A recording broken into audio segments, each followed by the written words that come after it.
اور مجھے ایسا لگا کہ اب اللہ کے نبی صلی اللہ علیہ وسلم میرے یہاں تشریف نہیں لائیں گے، اس لیے اللہ کے نبی صلی اللہ علیہ وسلم جس چارپائی پر سوتے تھے اس چارپائی کو اس نے اٹھا کر کے سائڈ کر دیا۔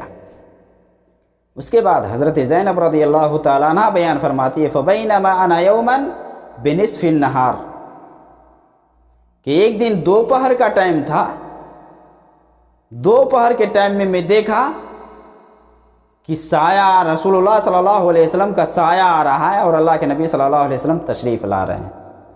بعض روایت کے اندر ہے کہ سایہ پہلے آ رہا تھا، اور وہ بیان کرتی ہیں کہ معلوم نہیں کہ اس وقت اللہ کے نبی صلی اللہ علیہ وسلم تو آتے نہیں ہیں، یہ کس کا سایہ ہے۔ اس کے بعد اللہ کے نبی صلی اللہ علیہ وسلم تشریف لائے۔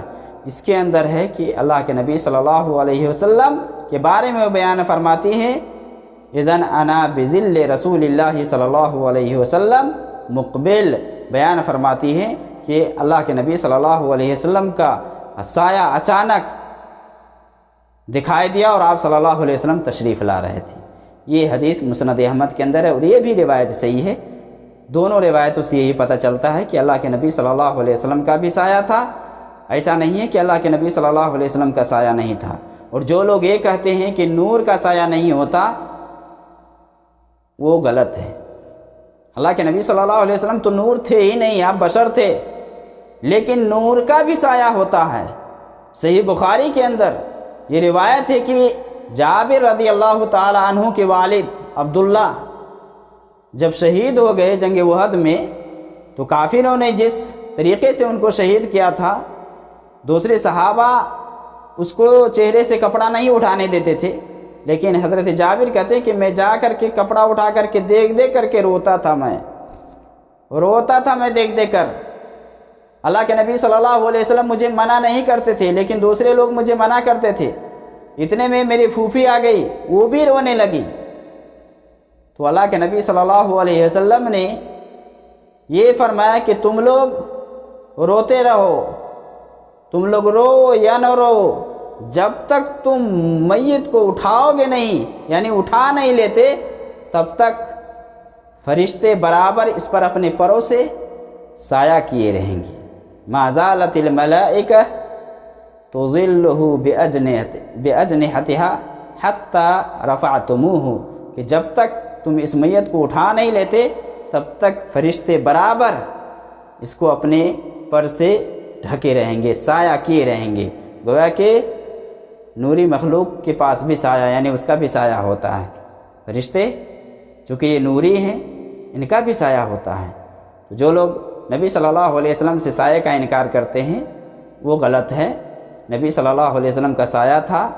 نبی صلی اللہ علیہ وسلم کے بارے میں صحیح روایت کے اندر بالکل واضح ہے، مستدرک حاکم کے اندر، مسند احمد کے اندر، کہ اللہ کے نبی صلی اللہ علیہ وسلم کا سایہ تھا۔